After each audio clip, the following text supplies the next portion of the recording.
Hi, today the topic on discussion is securitization.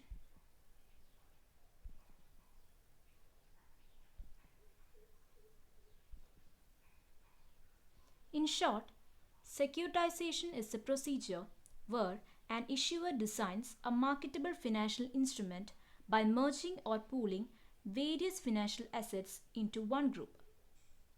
The issuer then sells this group of repackaged assets to investors. It offers opportunities for investors and frees up capital for originators, both of which promote liquidity in the marketplace. In theory, any financial asset can be securitized, that is, turned into a tradable, fungible item of monetary value. In essence, this is what all securities are. However, securitization most often occurs with loans and other assets that generate receivables such as different types of consumer or commercial debt. It can involve the pooling of contractual debts such as auto loans and credit card debt obligations. Now, let's see how securitization works. In securitization, the company holding the assets is known as the originator. It gathers the data on the assets that it would like to remove from its associated balance sheets. For example, if it were a bank, it might be doing this with a variety of mortgages and personal loans it doesn't want to service anymore. This gathered group of assets is now considered a reference portfolio. The originator then sells the portfolio to an issuer who will create tradable securities.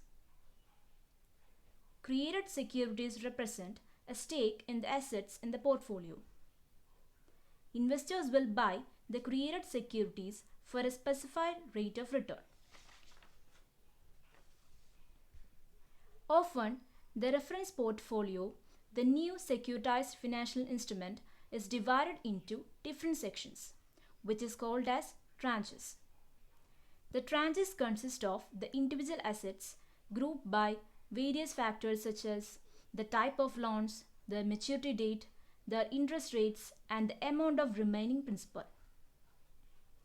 As a result, each tranche carries different degrees of risk and offer different yields. Higher levels of risk correlate to higher interest rates. The less qualified borrowers of the underlying loans are charged. And the higher the risk, the higher the potential rate of return.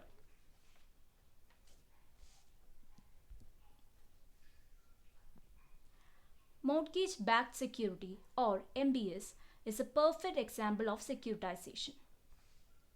After combining mortgages into one large portfolio, the issuer can divide the pool into smaller pieces based on each mortgage's inherent risk of default. These smaller portions then sell to investors, each packaged as a type of bond. By buying into the security, investors effectively take the position of the lender. Securitization allows the original lender or creditor to remove the associated assets from its balance sheets. With less liability on their balance sheets, they can underwrite additional loans.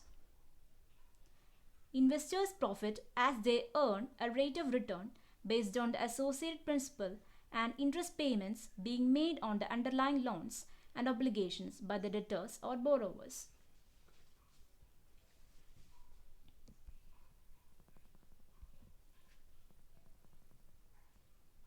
So, the key takeaways are: in securitization, an originator pools or group debt into portfolio which they sell to issuers.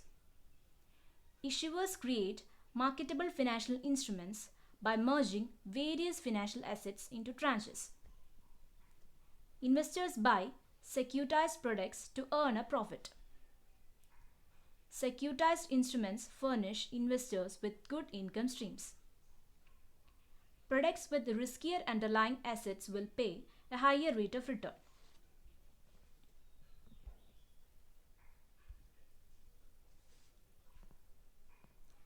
There are special types of securitization.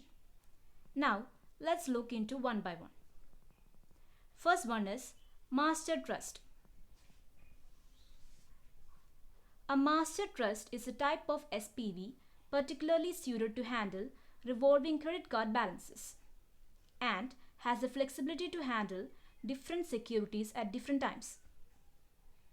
In a typical master trust transaction, an originator of credit card receivables transfers a pool of those receivables to the trust, and then the trust issues securities backed by these receivables. Often there will be many tranched securities issued by the trust, all based on one set of receivables. After this transaction, typically the originator would continue to service the receivables, in this case the credit cards. Issuance trust. In 2000, Citibank introduced a new structure for credit card backed securities called an issuance trust, and it does not have any limitations that master trusts sometimes do, that requires each issued series of securities to have both a senior and subordinate tranche. The next one is grantor trust. They are typically used in automobile backed securities and real estate mortgage investment conduits.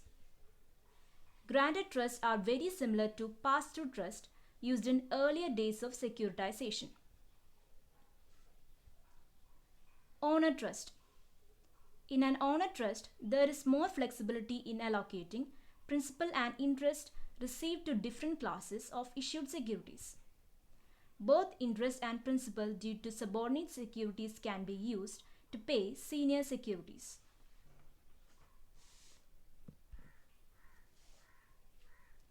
There are several benefits for securitization. The process of securitization creates liquidity by letting retail investors purchase shares in instruments that would normally be unavailable to them. Without the securitization of mortgages, small investors may not be able to afford to buy into a large pool of mortgages. Also, as the originator moves debt into the securitized portfolio, it reduces the amount of liability held on their balance sheet. With a reduced liability, they are then able to underwrite additional loans.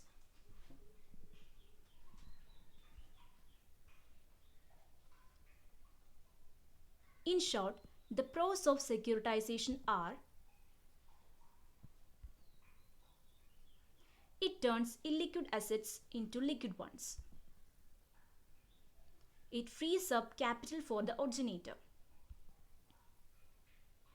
It provides income for investors and lets more investor play.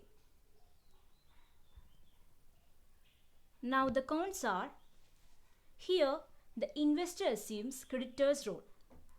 There will be risk of default on underlying loans. Then lack of transparency regarding assets, and early repayment damages investors' returns.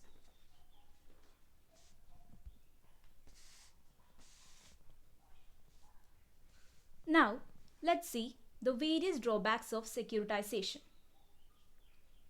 Even though the securities are backed by tangible assets, there is no guarantee that the assets will maintain their value. Securitization provides creditors with a mechanism to lower the associated risk through the division of ownership of the debt obligations. But that doesn't help much if the loan holders default, and little can be realized through the sale of their assets. Different securities and tranches of these securities can carry different level of risk and offer the investor various yields. Investors must take care to understand the debt underlying the product they are buying.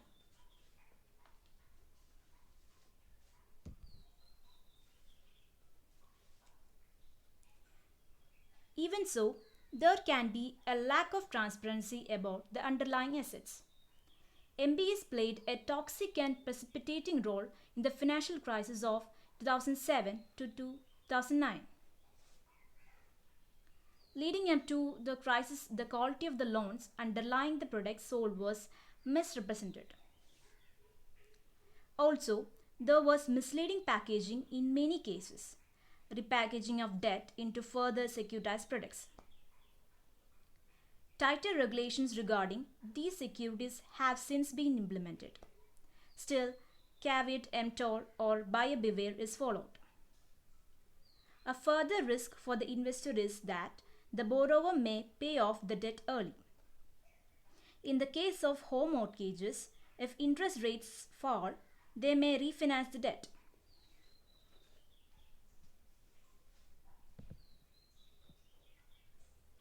Early repayment will reduce the returns the investor receives from interest on the underlying notes.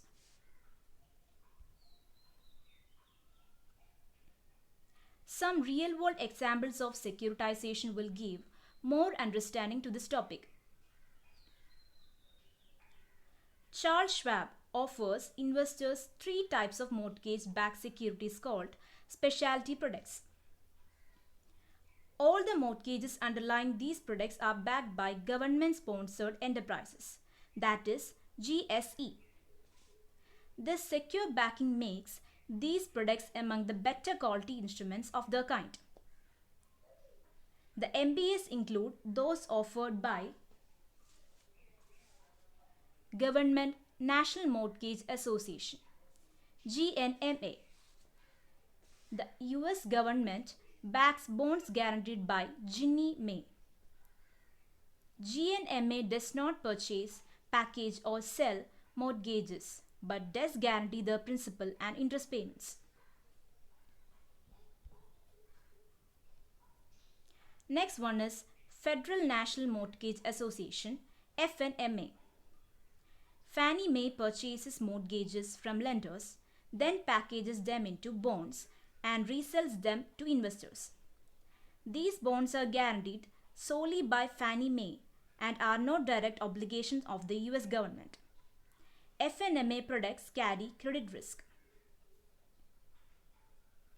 Federal Home Loan Mortgage Corporation FHLMC. Freddie Mac purchases mortgages from lenders, then packages them to bonds and resells them to investors. These bonds are guaranteed solely by Freddie Mac and are not direct obligation of the US government. FHLMC products carry credit risk.